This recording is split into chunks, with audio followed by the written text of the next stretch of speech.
नमस्कार, न्यूज 21 में आप सभी का हार्दिक स्वागत है। मैं आपके साथ शगुफ्ता खान।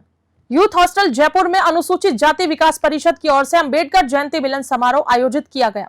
परिषद के अध्यक्ष रंजीत सिंह और महामंत्री महेश धावानिया ने बताया कि इस कार्यक्रम में अनुसूचित जाति के अलावा अनुसूचित जनजाति, अल्पसंख्यक, ओबीसी और अन्य समाजों के पदाधिकारियों को भी आमंत्रित किया गया था। कार्यक्रम में एक सेमिनार का आयोजन किया गया जिसमें अनुसूचित जाति समाज के विकास और उत्थान पर चर्चा की गई।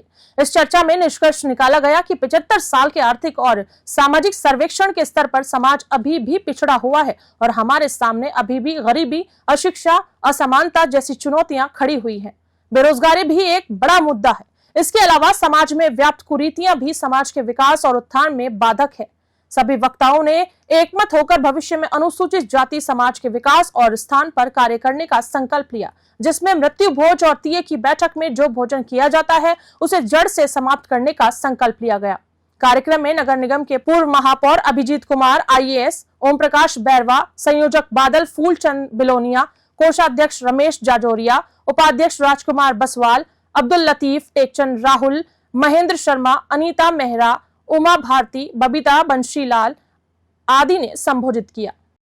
हमने आज अंबेडकर के जो दर्शन है उस पर एक हमने सेमिनार आयोजित किया है, क्योंकि संविधान के 75 वर्ष लागू हुए हो चुके हैं और इस पर हमने एक सेमिनार का आयोजन ये किया है कि 75 साल में हमारे अनुसूचित जाति समाज ने क्या पाया, क्या खोया, क्या स्थितियां रहीं और हमारे आगे आगामी जो समय है उसमें हमारे सामने क्या चुनौतियां हैं। इस पर हमने एक सेमिनार आयोजित किया गया। हम समाज को ये संदेश देना चाहते हैं कि संविधान के उपरांत हम सब भारतीय नागरिक समान हैं, तो हमें उसी हिसाब से विकास और उत्थान की ओर बढ़ना चाहिए, कुरीतियों को त्यागना चाहिए और हमारे बच्चों को अच्छा शिक्षा देना चाहिए, उनको सरकारी नौकरी की ओर ले जाना चाहिए, लेकिन सबसे बड़ा आर्थिक है उनको बिजनेस में भी ले जाना चाहिए, क्योंकि 2% पूरी जनसंख्या की सरकारी नौकरियां हैं। तो हमें अगर आगे सरवाइव करना है, अगर हमारे समाज को सभी समाजों के बराबर खड़ा रहना है और वास्तव में बाबा साहब के विचारों का जो दर्शन है उसमें हम आर्थिक रूप से सुदृढ़ रहेंगे, तभी हम आगे जा कर के और इस देश में रह पाएंगे।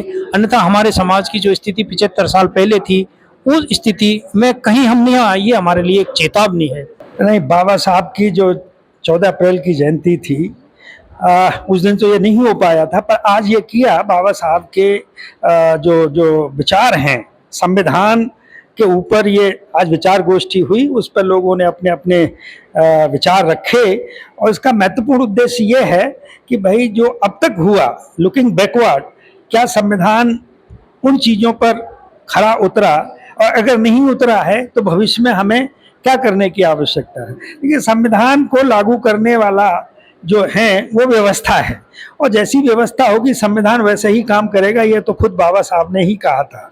अब इसके साथ में जो वायलेंस हो रहा है आए दिन, मतलब उसका शब्द कोई बदला नहीं जा रहा है, लेकिन जो संविधान की स्पिरिट है वो धीरे धीरे गायब होती चली जा रही है। चाहे आप प्रेस फ्रीडम की बात करें या फिर आप ग्लोबल डेमोक्रेसी की भी बात करेंगे तो आपको पता लगेगा कि हमारा जो इंडेक्स है वो साल दर साल नीचे की तरफ चला जा रहा, अर्थात हमारी जो संवैधानिक वैल्यूज हैं वो खतरे में पड़ी हुई हैं। हमेशा ही इलेक्शन को लेकर 2-3 चीज़ें होती हैं जो महत्वपूर्ण होती हैं। एक इलेक्शन होता है, दूसरी यहाँ की जो व्यवस्था है जिसको हम जुडिशरी के बात करेंगे, तो आज हर इंस्टीट्यूशन प्रेशर में काम कर रही है और वो इंस्टीट्यूशन को किस तरीके से हम दोबारा से खड़ा कर सकते हैं, हम क्या योगदान दे सकते हैं, इसी बात पर चर्चा हुई है।